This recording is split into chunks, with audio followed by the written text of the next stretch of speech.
কলকাতার একজন বিশিষ্ট মনোরোগ বিশেষজ্ঞ ডক্টর অলোক পাত্র, উনি কিন্তু একজন সুগীতিকার বা সুকবি বলা যেতে পারে। অদ্ভুত কম্বিনেশন, মনোরোগ বিশেষজ্ঞের সঙ্গে গান লেখা একটা বা কবিতা লেখা। তো ওনার লেখাগুলো খুব ভালো হয়, হয়তো মানুষের মনকে পড়তে পারেন বলে লেখেন ভালো। এবং সুরকার বাবলু ঘোষ, উনি সুধীন দাশগুপ্তর ছাত্র ছিলেন, খুব গুণী সুরকার, খুব মেলোডিয়াস গান বানান। তো উনি যে গানটা পাঠালেন, সেই গানটা আশ্চর্যজনকভাবে কিন্তু মায়ের। তো আমার ভীষণ অবাক লাগলো যে আমি মাদার্স ডেতে অনুষ্ঠান করতে যাচ্ছি আর একেবারে একটা নতুন আনকোরা গান, মৌলিক গান একদম পাল পেলাম মায়ের উপর। এবং লেখাটা খুব ইন্টারেস্টিং, যে এই যে মায়েরা রেগে মেগে যে ছেলে মেয়েকে যে ভর্ৎসনা করে, যে যে তোর আর মুখ দেখবো না, তোর ছেলে মেয়ে হয়েছে, আমার জীবনটা খারাপ হয়ে গেল একেবারে। তারপরে আবার খুঁজতে শুরু করে, কোথায় গেল ছেলেটাকে, দেখতে পাচ্ছি না তো অনেকক্ষণ। তো এই যে ব্যাপারটা না, যে মায়ের মমতার চেয়ে কি অভিমান বড় হতে পারে? কখনো হয় না। মা রেগে যেতে পারে, কিন্তু অভিমানটা মমতার উপরে যেতে পারে না কখনো। সেইটার উপরে লেখাটা পুরো খুব ইন্টারেস্টিং। নতুন গান একদম রিহার্সাল করে নি ওদের সাথে, ওরা যা বাজাবে আমি তাই গাইব।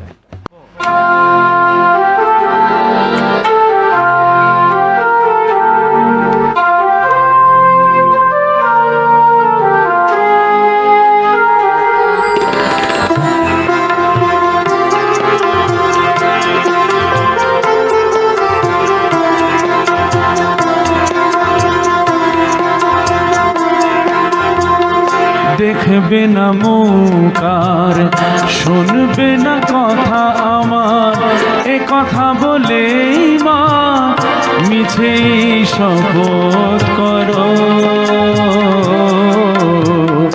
মমতার চেয়ে অভিমান কি হয় বড়, মমতার চেয়ে অভিমান কি হয় বড়। ছেলেকে রাখবে দূরে, মা হয়ে তাও কি পারো। মমতার চেয়ে অভিমান কি হয় বড়, মমতার চেয়ে অভিমান কি হয় বড়।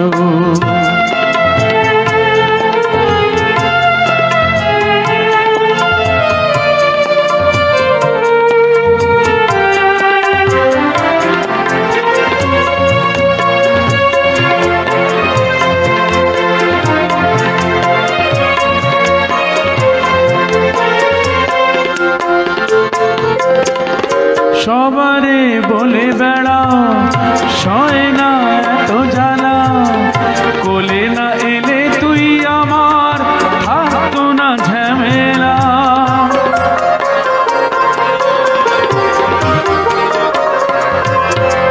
সবারে বলে বেড়াও সয় না এত জ্বালা, কোলে না এলে তুই আমার থাকতো না ঝামেলা। বায়না কোনো আমার শুনবে না কো আর, এ কথা বলেই মা কতই শাসন করো। মিটিয়ে পরক্ষণে বুকে জড়িয়ে ধরো, মমতার চেয়ে অভিমান কি হয় বড়।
আপনে কোলে টেনে স্নেহ আদরে ভরো, মমতার চেয়ে অভিমান কি হয় বড়। ছেলেকে রাখবে দূরে, মা হয়টাও কি পারো, মমতার চেয়ে অভিমান কি হয় বড়, মমতার চেয়ে অভিমান কি হয় বড়। দেখবে না মুখার, শুনবে না কথা আমার, এ কথা বলেই মা মিছেই শপথ করো, মমতার চেয়ে অভিমান কি হয় বড়, মমতার চেয়ে অভিমান কি হয় বড়, মমতার চেয়ে অভিমান কি হয় বড়।